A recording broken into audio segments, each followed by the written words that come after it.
The American Rescue Plan is about responding to a disaster. We hope that Congress passes this as soon as possible because there's a lot of urgent need.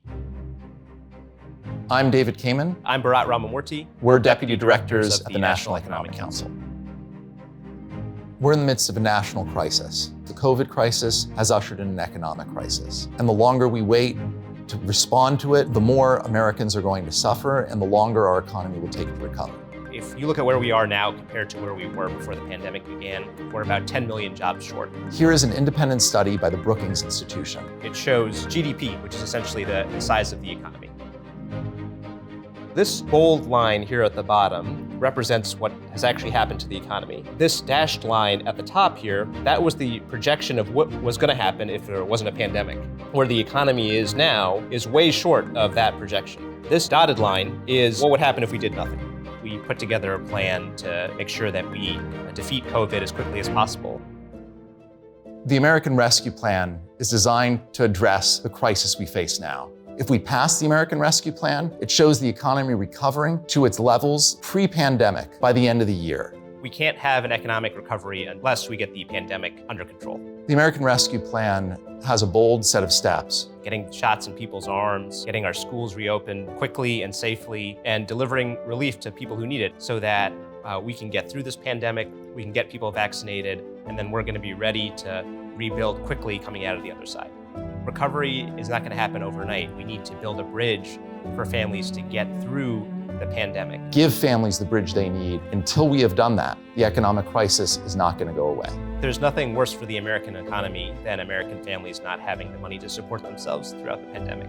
So what does that mean? It means making sure we finish the job on providing $2,000 to each American. We need to address that. There are about 7 million people who are behind on their rent, and they're at risk of eviction from their landlord. That's why the president has called for a continuation of the eviction moratorium. But at the same time, we need to make sure that we're addressing the back rent that is building up, which is why we are pairing it with rent relief. If you're one of the folks who've lost their job through no fault of your own, the American Rescue Plan extends unemployment insurance well into the summer and into the fall at $400 a week. Right now in America, there's about 10 million children who are living in poverty. One of the most important features of the American Rescue Plan is an expansion of what's called the child tax credit, an extra payment that goes to families with kids under the age of 18 with an additional benefit for kids under the age of 6. Passing this American Rescue Plan would cut child poverty in the United States in half.